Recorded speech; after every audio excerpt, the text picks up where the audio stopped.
cruel social media remarks. Facebook comments have been pouring in after 4 people died while hiking. So you're dealing with an addicted generation. This is a big time bomb ticking. These kids who commit suicide, you go look at their Instagrams, you would have no clue. Mr. Zuckerberg, would you be comfortable sharing with us the name of the hotel you stayed in last night?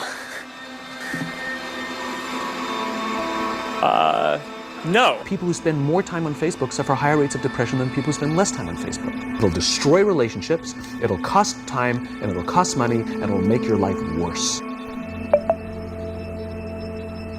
To be human means that you are persuadable in every single moment. It doesn't matter what language you speak, it doesn't matter how intelligent you are. It's not about what someone knows, it's about how your mind actually works. We now know that many of the major social media companies hire individuals called attention engineers who borrow principles from Las Vegas casino gambling, among other places, to try to make these products as addictive as possible.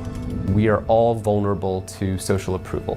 We really care what other people think of us. When you upload a new photo of yourself on Facebook, that's a moment where our mind is very vulnerable to knowing what other people think of my new profile photo. And so when we get new likes on our profile photo, Facebook, knowing this, could actually message me and say, oh, you have new likes on your profile photo. It knows that we'll be vulnerable to that moment because we all really care about when we're tagged in a photo or when we have a new profile photo. I mean, I think we can all feel it. And it's as if we've been infected. It's if they've drilled a hole in the back of our head and now they've injected the virus and now we walk around searching for feedback using social media. We know that engagement with social media and our cell phones releases a chemical called dopamine. Dopamine is the exact same chemical that makes us feel good when we smoke, when we drink, and when we gamble.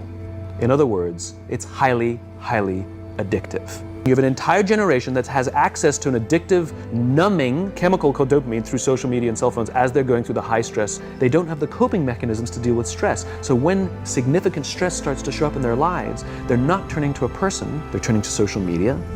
They're turning to these things which offer temporary relief. We know, the science is clear, we know that people who spend more time on Facebook suffer higher rates of depression than people who spend less time on Facebook. That's a problem. That's an addiction. If you're sitting in a meeting with people you're supposed to be listening to and speaking, and you put your phone on the table, you're just not that important to me, right? So you have an addicted generation that doesn't have the skill set to ask for help. Combined with the fact that they're so good at Facebook and Instagram, they're good at putting filters on everything. So they're good at showing you how smart and strong they are. These kids who commit suicide, you go look at their Instagrams, you would have no clue that they were depressed. People look like they have a much better life than they really do. People are posting pictures of when they're really happy. They're modifying those pictures to be better looking. People basically seem they're way better looking than they basically really are, and they're way happier seeming than they really are. So if you look at everyone on Instagram, you might think they're all these happy, beautiful people, and I'm not that good looking and I'm not happy, so I must suck. Some of the happiest seeming people, actually some of the saddest people in reality. Social media isn't real, but you don't ever see real life, the 99% of our lives, the behind the scenes, the unglamorous, unfiltered, day-to-day, bland normality. And you end up comparing your behind the scenes to other people's fake highlight reel and using others as a mirror or benchmark for how you should look, how successful you should be, or how you should live. You'll become your happier self when you stop putting pressure on yourself to be more like someone else. And they know that this causes depression. They're injecting things into your head that you didn't ask for.